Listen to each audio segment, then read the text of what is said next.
Всем привет, друзья! Вы в настоящем моменте, нас зовут Виталий и Лада. Сегодня мы находимся в городе под названием Людвигсбург. Посмотрите, какой здесь дворец, просто царский дворец. Но нас просили сюда приехать не из-за дворца, а потому что здесь проходит самая большая выставка в Германии. Выставка тыкв. Да, посмотрите, здесь повсюду тыквы. Но кроме того, мы хотим еще затронуть тему, кем работают украинцы в Германии. Много ли украинцев пошло на работу и всякое прочее. С погодой нам, конечно, сегодня не повезло, но что поделаешь, мы уже приехали. Этот город находится в 10 минутах езды на поезде от Штутгарта. И здесь нужно покупать билеты на эту выставку. Как обычно, скорая помощь, куда-то мчится.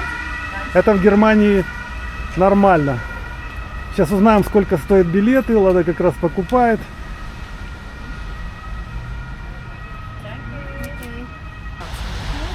Фаерваксами, да? Да. Так, смотрите, вот наши билеты на сегодняшнее число, на 8 октября. И здесь написано взрослый билет. А, здесь их два, да? Ух, боже мой. И чек улетел. Сумма, общая сумма 30 евро. Спрячьте это, пожалуйста. А по-моему, здесь нужно отсканировать вот какой-то код на чеке, да? Я не знаю. Да, да, Ладысь отсканирует. Сюда, да? Не-не. А, Окей, данкишон. Dankeschön. Ничего не надо сканировать, просто надо было пройти. Ну что, друзья, мы, кстати, по дороге в этот дворец встретили герцогиню Вюртембергскую. Nach Schloss Freudenthal und haben wir auf die Festung nach Urab. Она гуляла по центру города. Я рассказывала историю своей жизни, наверное. Наверное, своего управления и своих развлечений. Так что мы сейчас начинаем себя чувствовать уже почти... Приближенными ко дворцу персонами. Да. Своей персоной.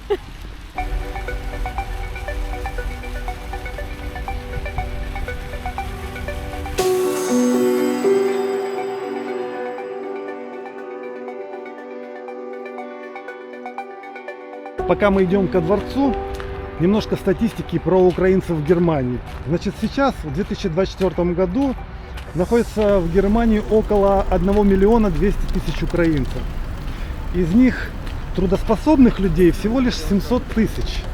То есть, когда говорят, что украинцев в Германию наехало много и все они не работают или маленький процент работает, то это не учитывается обычно, что среди украинцев, среди 1 200 000 приехавших, только 700 тысяч, это чуть больше половины трудоспособных. Остальные это же дети, родители, которые следят за детьми, скажем, мамы-одиночки, старики, пенсионеры.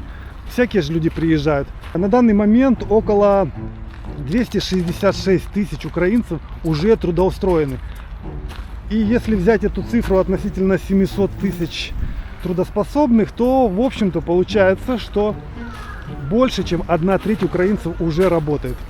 Мы по своему опыту знаем, что многие из тех, кто не работает, сейчас активно учат немецкий язык и интегрируются для того, чтобы найти нормальную работу. Никто не хочет просто идти вот на самую первую попавшуюся, и потом с нее уже как бы очень трудно вырваться, ты попадаешь уже в зависимость от заработка. Любой нормальный человек хочет воспользоваться данной возможностью поучиться и найти себе лучшую работу, это естественно. Вообще, когда мы приехали, у нас спросили в джоб-центре: вы хотите просто получить защиту и пересидеть войну здесь?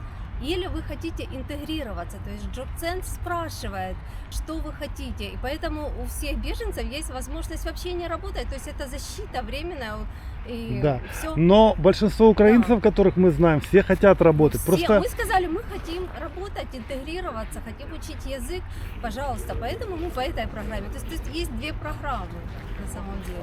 Даже среди тех, кто нам знаком в нашем городе, и мы видели по школе языковой, многие люди имеют высшее образование и сейчас пытаются учить после B1, B2. Есть, которые уже идут дальше, хотят учиться в университетах.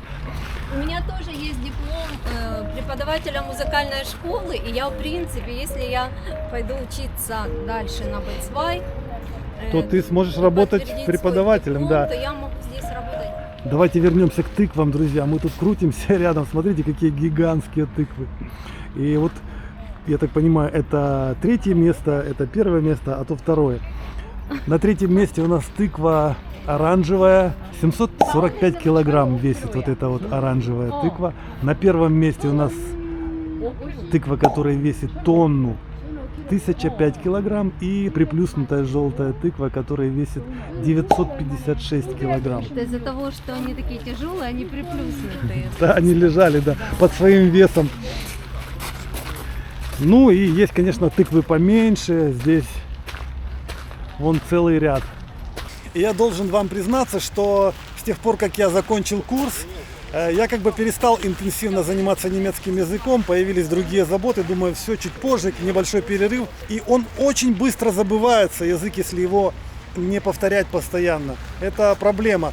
Поэтому, друзья, не думайте, что за границей так легко интегрироваться. Типа пошел на работу, там в немецком коллективе выучил немецкий язык вместе с немцами. Скорее всего, украинец на простой работе попадет в коллектив, где одни иностранцы. И скорее Будет всего... говорить на турецком. Да. И так уже рассказывают, что в Германии не популярно здороваться, как прежде, вот говорить «Guten Morgen», «Guten Tag». Сейчас, когда немец встречает одного немца, он ему говорит «Салам алейкум», а второй немец отвечает «Малейкум ассалам».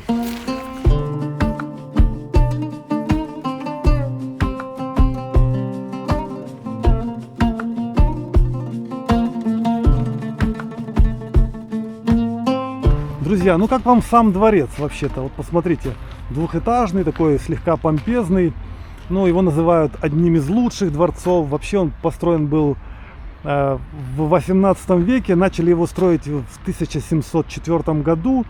И начал строительство герцог, которого звали Эрхард Людвиг Вюртембергский. И, в общем, он тогда был вдохновлен дворцом в Версале французским и как бы в том же стиле сделал себе дворец. Потом впоследствии жил здесь. Ну, в общем, этот дворец называют как бы швабским Версалем. О, это мне напоминает одну историю, друзья. Когда-то мы с Ладой занимались фермерством в селе под Сумами. И вот Лада однажды решила посадить на пустом месте. Там у нас было много земли. Сколько, Лада? 20 гектаров сначала, 30 да? гектаров. 30 мы были потом, да? фермерами, да. Это длилось всего 5 лет, но это очень яркий опыт в нашей жизни. Да, это подорвало твою спину, насколько я понимаю. В общем, однажды Лада насадила гарбузов, и потом уже, когда они созрели, была такая же точно погода, такая мерзкая, осенняя. И Ладе пришлось самой таскать эти гарбузы с огорода дальнего в погреб, потому что все мужчины уехали торговать картошкой в Донецк. А гарбузы надо было спасать, и Лада таскала это в мешках и надорвалась. С тех пор у нее болит спина. Вот такая интересная история. Никакая... Так хотелось много гарбузов. Да, а продолжение истории заключается в том, что эти гарбузы сгнили наполовину в том погребе, и столько их вообще не нужно было. Это просто говорит о том, что у нас совершенно не было опыта жизни в селе. И, в общем-то, нам было там очень сложно жить. Люди, которые с детства живут в селе, они знают мелочи, вообще всякие там, нюансы, Они как всё понимают, обрабатывать да. эту землю. Всё. Мы, конечно, прогорели, потому что мы были неопытні совершенно. Я вам скажу, у нас було багато клопоту і не було грошей. Вот что мы имели от жизни в селе. Вот, смотрите, мы попали на территорию, где просто царственные особы раньше ходили, а сейчас царственные туристы здесь все фотографируют, толпами ходят, слушают экскурсии всякие. Иностранцы в основном. Я только не понимаю, почему они идут нам навстречу. Скорее всего, они зашли с другого входа. Еще я хочу сейчас заметить, для тех, кто нам пишет, что мы проходим мимо украинских флагов и не замечаем. Посмотрите вон на те флаги, которые там висят. Сейчас я подойду поближе, чтобы было лучше рассмотреть. Не понимаю, почему здесь во дворце щебенка во дворе. Это, конечно, меня удивляет. Но ладно, я думаю, как-то не по-королевски. Вот. Вот эти флаги, они очень похожи на украинские. Смотрите, желтый с черным и желтый с каким-то таким, ну знаю, синим, но не голубым. И это флаги земли Баден-Вюртемберг и какого-то герцогства еще. Вот мы проходим мимо них, а люди нам рассказывают, что мы не замечаем украинских флагов. Иногда на этих флагах не нарисованы львы и просто вот эти цвета. Причем они, когда они выцвевшие, то они очень похожи на украинский флаг, имеют такой синеватый, желто-синий оттенок. Но украинских флагов тоже много висит. Да, да. Ага, друзья, смотрите, мы попали в центральную часть, закрытую, да? Смотри, как Я классно. представляю, как сюда подъезжали кареты, останавливались, из них выходили герцоги, какие-нибудь Да, придворные в бальных дамы. платьях, в высоких париках. Герой наш!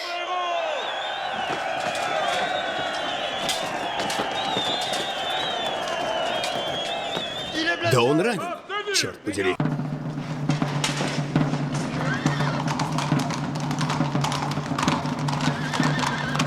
Но вообще-то сблизи посмотри, какие красивые статуи. Это что-то такое практически античное, да? Стиль, который называется барокко. А, открыты ворота настежь. Мы можем зайти во дворец. Вот это неожиданность. Слушайте, это такая вот как бы еще нежилая часть дворца, я так понимаю. Здесь стоит статуя, здесь тротуарная плитка на полу. Ага, о, здесь мне нравится, красиво. Наверху фрески. Но вот эти статуи, да, они очень сильно украшают. Колонны всякие. Вот это вот старина. Ну, не такая уже большая древность, но старина. Я представляю, как здесь тусовались изысканные дамы и господа. И дальше идет лестничный марш, ведущий уже в глубину дворца. Вот здесь, я думаю, нам уже и не удастся зайти. Закрыто? Вообще,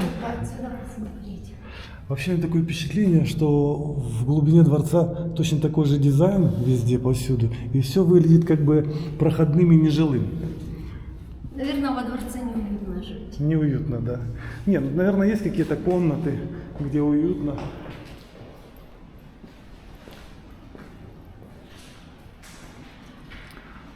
А вот эта вот дверь точно ведет на жилые комнаты, лестница.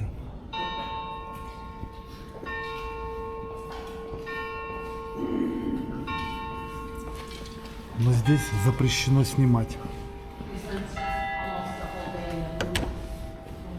Ты сюда не зайдешь. Нас не пускают во дворец. Пустите, я герцог Вюртембергский. О, там карета. Представляешь? Смотри, настоящая карета. Настоящая. Класс. Сколько у нее лошадиных сил? 2 или 4 можно приделать. Ну, дворец, конечно, громадный. Громадный. Я даже не представляю, сколько здесь комнат, сколько здесь людей можно поселить и как это отапливалось. Вот. Но пока мы идем на заднюю сторону дворца, то я хочу продолжить тему того, где все-таки работают украинцы, куда устраиваются. Для этого я попытался найти живых людей среди тех, которых я знаю, для того, чтобы у них спросить. Ну, вы знаете, никто не соглашается сниматься на камеру. И это можно понять, потому что любой украинец, особенно мужского пола, как только его покажут вот на широкую публику, может получить кучу хейта. Ему скажут: а, ухилянт, почему не в окопе, почему не на фронте. Даже если он работает, если он уже не халявщик, То есть, то... если он не работает, то он халявщик. А если он работает, то он ухилянт. Да. Там В общем, претензий, вариантов нет. претензий по-любому, поэтому люди не хотят сниматься на камеру, не хотят показывать себя. Но я знаю несколько историй. Ну, как истории? Я знаю, что вот наши люди, которые живут с нами в одном городке, они работают на стройке. Они практически с первых же месяцев по приезду в Германию не пошли учиться. Есть такие люди, которые не хотят изучать немецкий язык долго. Они изучают его, как вот и рекомендуется, прямо на работе. Поэтому они пошли работать. В основном это тяжелые работы где-нибудь на стройках, малярами, плиточниками, я не знаю, может быть, каменщиками. Находится такая работа очень легко. У нас, например, в городке есть небольшое предприятие возле Кауфланда. Там всегда требуются работники. Там режут металл, из металла делают какие-то, ну не знаю, заготовки. Не знаю точно, но туда всегда можно прийти, и тебя сразу же возьмут без знания немецкого языка запросто. И платят там, конечно, минимальную сумму денег. А минимальная это, по-моему, сейчас не буду врать, по-моему, 12,5 евро в час. Я на тему зарплаты буду снимать отдельное видео, поэтому я пока про то, сколько зарабатывают украинцы, не готов говорить. А вот на тему того, где работают украинцы, мы это уже разузнали. И в основном эти сведения из ТикТока. Оказалось, что проще всего пойти почти без языка, найти работу где-нибудь в доставке. Здесь есть службы доставки, такие как DHL, то есть Deutsche Post, это главная немецкая почта, Hermes, например, и Amazon, всем известный marketplace. Вот этот вот парень рассказывает, что он устроился в DHL, работает, ездит, интересно рассказывает. Послушайте, я все ссылки оставляю в описании. Там написали, спрашивают, где я работаю. Я работаю в Германии, в DHL, в Мюнхене. Когда у меня сезон лето и тепло, я на другой работе работаю. Сейчас нахожусь пока в DHL. Но четко головой понимаю, что эта работа совсем не моей мечты. Здесь нужно трудиться и трудиться очень хорошо. Вот. Отдыхать здесь не получится, поэтому полноценная настоящая мужская работа, тяжелая работа. Я Никита, это мой первый день, отработанный на Deutsche Post. Значит, что могу о нем сказать? Буду давать название каждому дню. Сегодня день назывался, наверное, кипятильник. Почему? Потому что закипел я очень сильно. Мой мозг сделал, ну я не знаю, взрыв какой-то произошел, потому что все на немецком языке, это настолько тяжело, 8 часов сплошного немецкого языка и умное лицо, у меня же умное лицо. Вот. Умное лицо делаешь, что как будто все понимаешь. В моменте в каком-то настолько этот немецкий напрягать начинаешь, ты просто какая-то блокировка срабатывает, выключатель клац и все, и ты просто даже, мне кажется, как будто в моменте не слушаешь. Этот парень работает в Amazon. На 2 с копейками, а то и меньше, а иногда больше зарабатывать. Зарплаты. Это я уже 2 часа работаю, еще вот столько осталось. Сегодня 133 стопа, 260 пакетов. Это будет... Разделите, короче, это все там на 8 часов рабочих, на 9. И посмотрите, сколько работы приходится делать. Но при этом вы будете независимы. Я буду уже уходить. Я год проработал, ребята, я никогда не ожидал, что так будет. Но ничего, стерпимо. Мне 50 лет, так что пацанам молодым музычка играет. Просто налегке. Машина электрическая сейчас у меня. Я сделал вывод, что в принципе в доставку пойти проще всего, потому что, например, DHL есть в любом маленьком городке. Но есть один минус: вам нужно иметь права на автомобиль. Зато вам не нужно овладеть языком в совершенстве, это не обязательно. Еще без знания языка можно пойти работать где-нибудь на складах.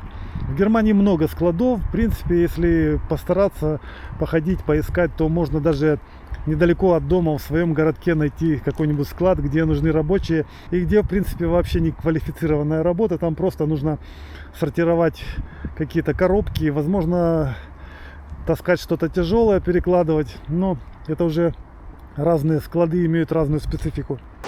Красота у нас праця.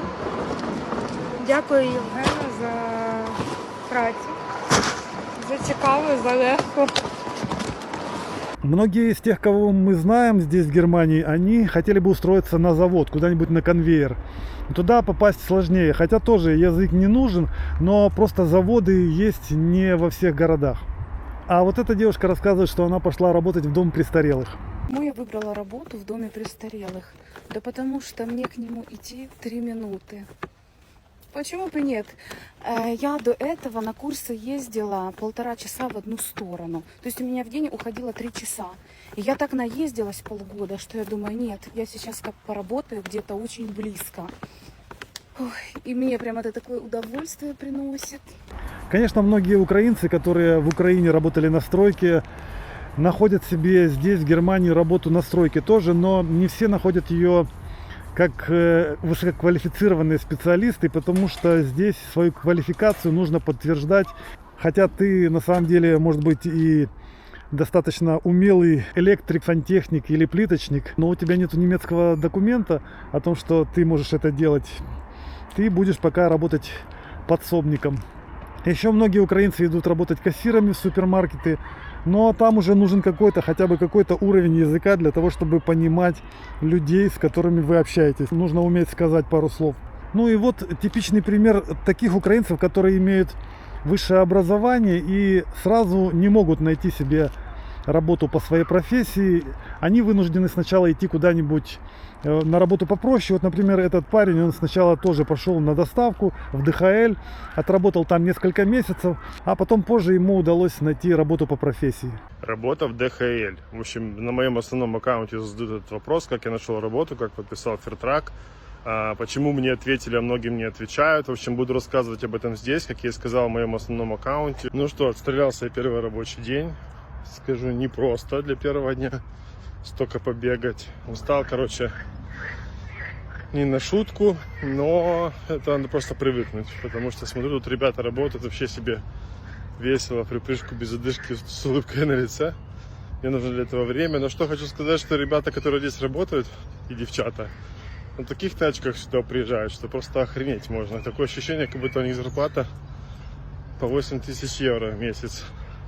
В общем, сюр в моей жизни продолжается. Я, знаете, как принцесса Фиона из Шрека.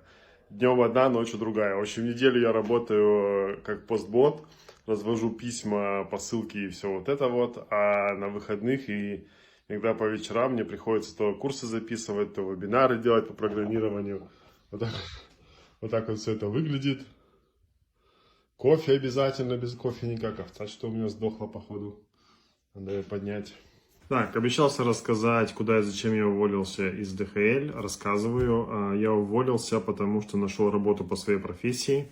Моя профессия, я закончил, получил образование бакалавр промышленно-гражданское строительство. Bachelor von Bauwesen, это в Германии называется. Короче, меня взяли на должность проектleiter und конструктор. Я продолжаю заниматься IT, беру частные заказы и все вот это вот. То есть у меня есть клиенты определенные, с которыми я работаю. Я также беру новых клиентов. С этим вопросов ноль. Я согласовал это с работодателем, что у меня параллельно я зарегистрирован как Unternehmer. И получается, что я могу работать себе дополнительно там, в выходные или по вечерам, как мне угодно. Но при этом вот моя основная работа. Я буду заниматься разработкой проектов, разрабатывать планы установки окон, дверей. И плюс контролировать само это все дело. Скажу вам сейчас, как моя подруга Катя пошла устраиваться на работу. Ее пригласили в джоб-центр на вот эту вот ярмарку вакансий, где можно посмотреть, выбрать. Там была одна вакансия на клининг. Она подошла, расспрашивала, там, устроила допрос этому работодателю. И показала себя с такой стороны, что ей сделали весьма хорошее предложение. Я не буду ничего оглашать, потому что пока человек не подпишет контракт, не хочется сглазить, но на весь ТикТок расскажу, да. Короче, я к тому, что у всех все получается. Это не происходит, да, в одну секунду. Да, приходится где-то поморочиться, где-то поднапрячься, но все это возможно. Вторая моя подруга по образованию программист. Кем она сейчас работает? Программистом в Германии.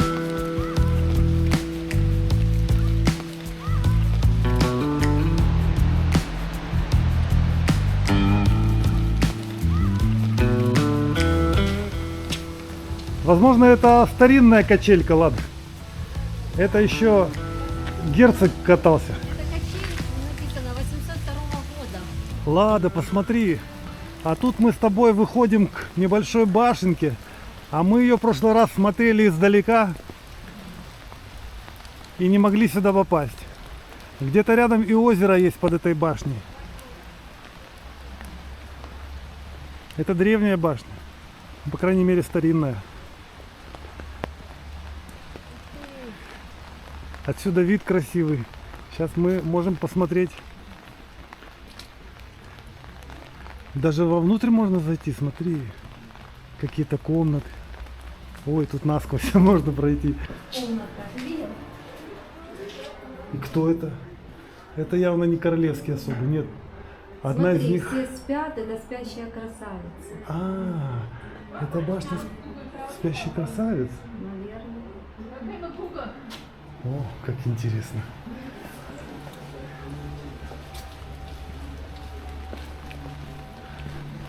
И балкон тут такой.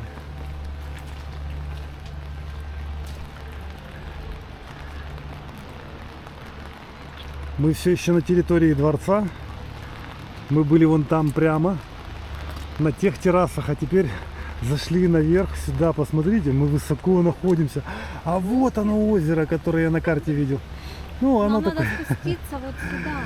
Как-то спустимся. А вот тут как раз основные гарбузовые инсталляции тыквенные. Вон там прям рынок целый.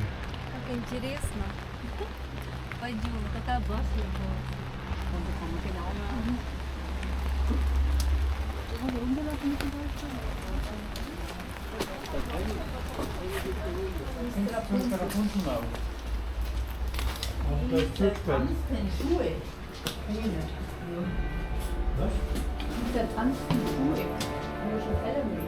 О, какая загадочная лестница.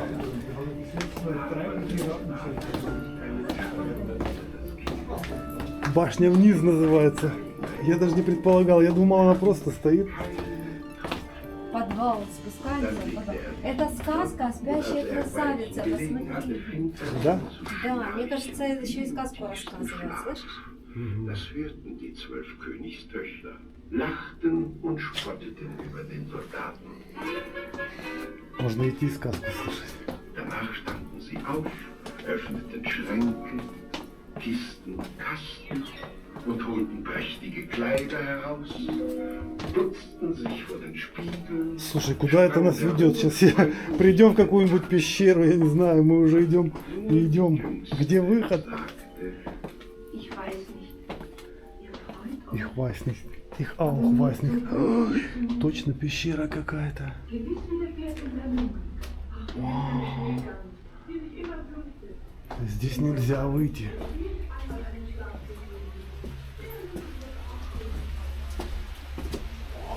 Мы на скале над озером. Озеро вот оно. Такой отвес. Красотища.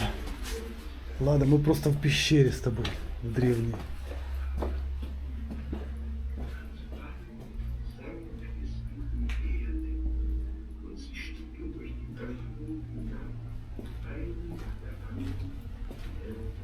Кажется, здесь есть выход.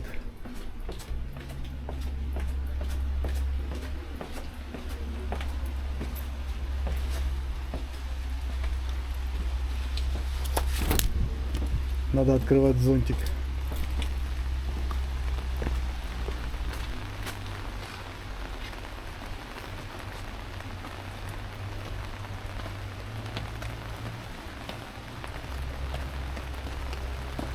Мы вышли на свободу, ладно. Неожиданно.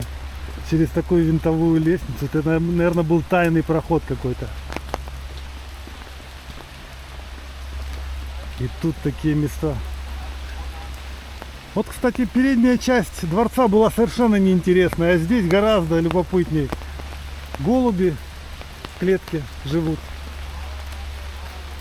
Прям в сказке, как в сказку какую-то попал, да? Это почтовые голуби. Я ощущаю себя в какой-то сказке. Еще тут и сказки рассказывают.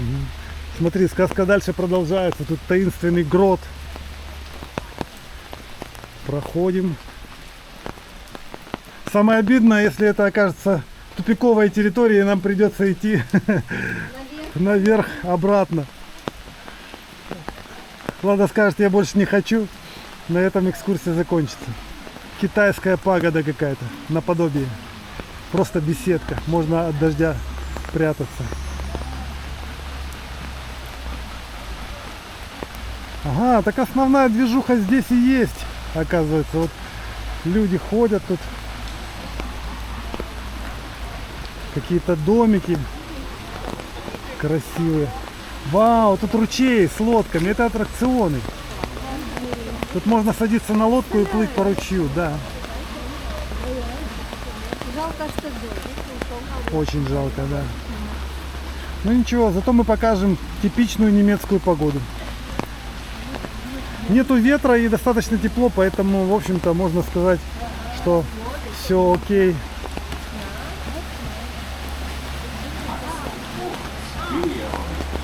Was ist das nur für ein Streit? Wozu müssen auch die beiden Löcher in die Säcke schneiden? Seht, da trägt der Bauer Meckel einen kleinen Halter. Это аттракционы для детей, здесь горки.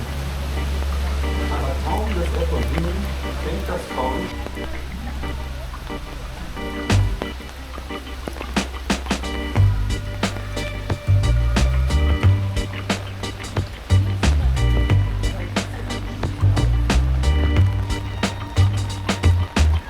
Для детей здесь много развлечений, целый парк есть.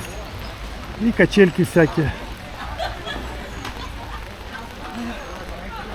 Смотрите, все усеяно тыквами.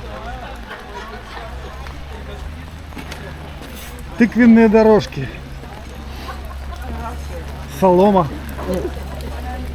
Такая сельская обстановка. Это все общепит. Тут можно покушать что-нибудь. Видите, даже очередь небольшая стоит. Много столиков. Я сначала подумал, зря мы вообще зашли сюда на территорию, ничего интересного нету. А вообще-то интересно все-таки, особенно здесь внизу и в детском парке, и в этой башне. Кстати, где эта башня? Ее отсюда не видно, да? Незаметно пока, она где-то за деревьями спряталась. А вот принцесса Рапунцель. На чьей башне мы были, да? Угу. А я слышал, какие-то бабушки немецкие говорили, что на той башне Рапунцель живет. Нет? Жила. Я думаю, да. Там сказки рассказывалось, как она что-то там резала. Угу. Какие-то... Волосы. Да, волосы, наверное. О, смотрите.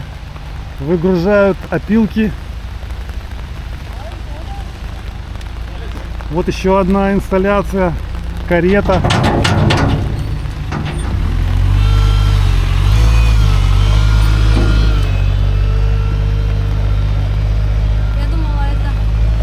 Сфотографировать, я думала, это как бы персонаж из тыквы. А он работник. И посмотрел на нас не очень ласково.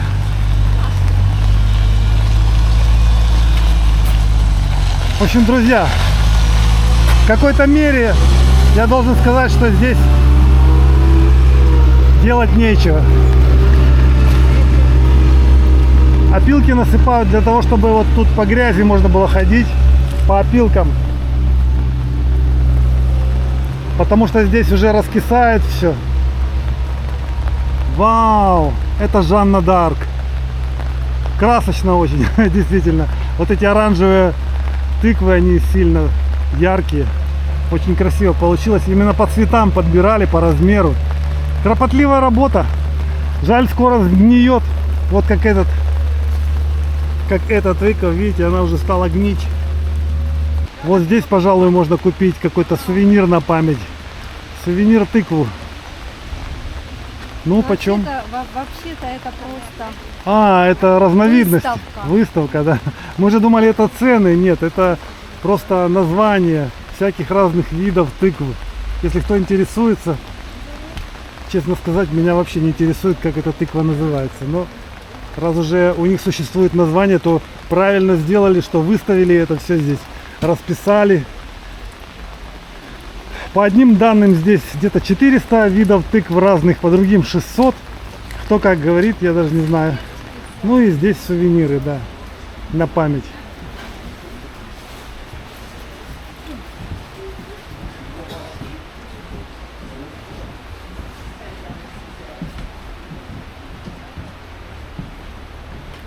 Даже мед какой-то можно купить. Или тыквенное варенье, да? Тыквенное варенье. Цены не написаны, видимо, надо спрашивать. Скорее всего, очень дорого. А, вот, Ага. 4,50, наверное, банка. От, видишь, аб это от. Вот, да, 4,50. От 2 банок и по 4,50 банка. От. Одну баночку и не купишь.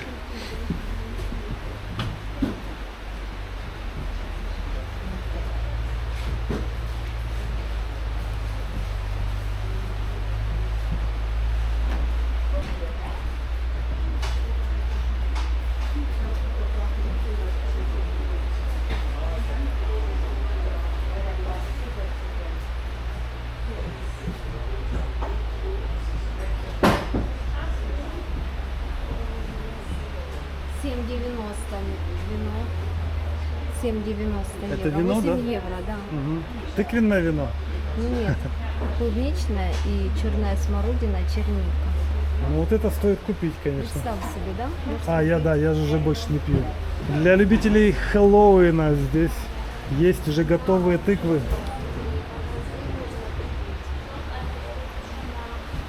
Чтобы не вырезать саму тыкву. Целые стеллажи с тыквами. Это, наверное, засушенные тыквы.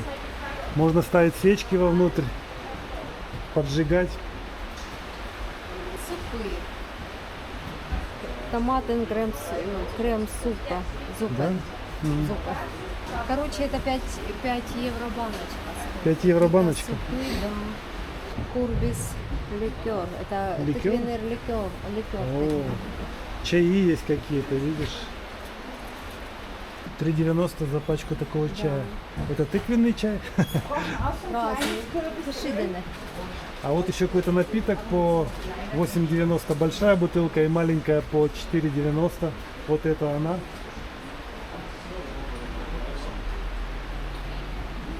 Вот чай тоже, только нету цен. В общем, для тех, кто любит что-то с собой увозить на память, есть магазинчик, где можно что-то купить, есть ресторанчики, где можно что-то поесть, есть беседки, где можно спрятаться от дождя. А мы, в принципе, уже насмотрелись, налюбовались на тыквы, на дворцы.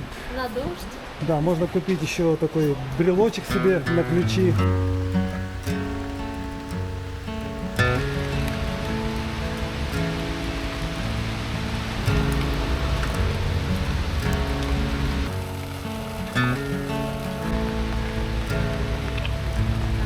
Ну что, наконец цены.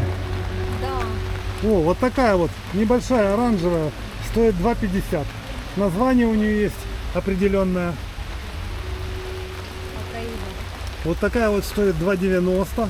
Смотрите, можете выбрать себе, который вам понравится. Кстати, если вынять внутренности, то они могут очень долго храниться. С них даже кувшины делают. Они очень вкусные. Больше всего мне, знаешь, какая нравится? Насколько я знаю, вот этот вот сорт очень сладкий. Вот этот вот цветной? Вот этот вот, да. Угу.